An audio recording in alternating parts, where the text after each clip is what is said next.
all, Alex here with the Wisconsin Computer Club. Welcome back to the shop. And tonight I have something very unusual here on the desk. This is rare and unusual even among rare and unusual things. It's not necessarily valuable. I don't think there's any intrinsic monetary value to this unit. But this is a word processor, late 80s word processor, the Canon VP3000.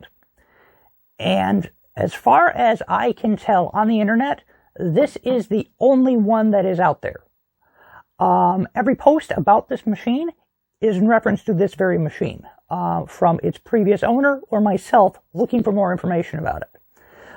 For what we know about it, the little bit of sleuthing I've been able to do across various archive forums, various computer groups, old user sets, those kind of things, we have found out that these things were sold between about 1987 and about 1991, somewhere in that range.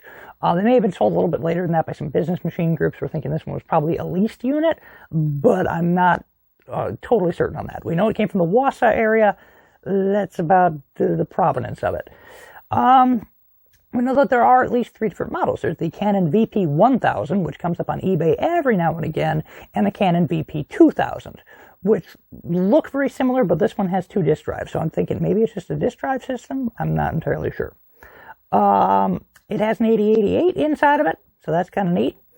It's a real pain to get inside of this thing, though. It is built like Fort Knox, so I have not ever fully disassembled it, but I've gotten in enough to be able to look at the chips and just kind of see how things are inside. The entire front panel comes off, part of the back panel comes off, but all this in here is pretty much one big unit.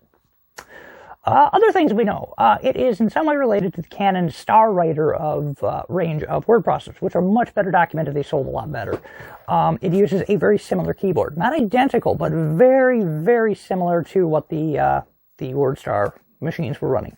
So that was, in my mind, kind of a place to start with this. But they would have been sold roughly around the same time, but they don't speak the same language. I've got some WordStar discs, and they do not work in this one. And that's really the problem with it, is that it fires right up, but it looks for a disk. It wants a boot disk. And it's some sort of proprietary thing from Canon, and there's no reference or records of it anywhere on Canon. There's no archive of it as far as I can find. And everyone that's out there that collectors have, if they ever come up for sale, they never had the boot discs with them.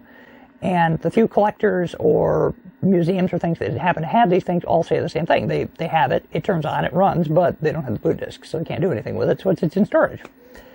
And this is what kills me about this machine, is that this is such a cool-looking machine. I love this thing. It's a good form factor. It has the keyboard here. We have the printer for it, which is an absolute tank of a thing. I'm not bringing that in here. It's over there. It can stay over there.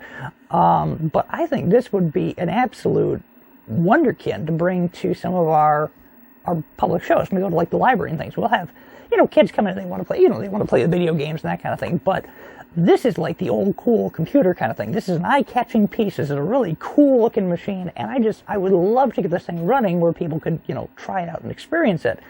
But without the software, I can't. It's a paperweight. It's kind of a noisy paperweight, which is too bad, because I would love to do something with this. I've tried different flavors of DOS. I've tried a couple different start discs. There was rumor that Canon and Sharp might have had a thing going together, so I got some boot discs for the old Sharp computers, tried those, didn't do anything.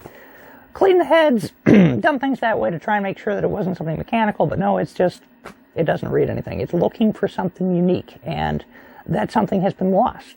As far as I can tell, it may be lost forever. That information, that data, whatever it was, it's gone, and no one has kept any sort of record of it, which is a huge shame. Because this is, like I say, it's a cool looking machine, and I would love to do stuff with it, but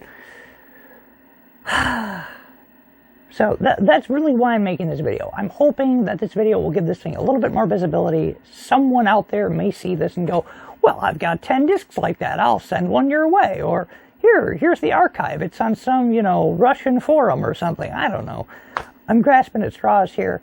I'm hoping that someone out there is able to help me and the Wisconsin Computer Club at large do something with this cool machine, because it is such a neat contraption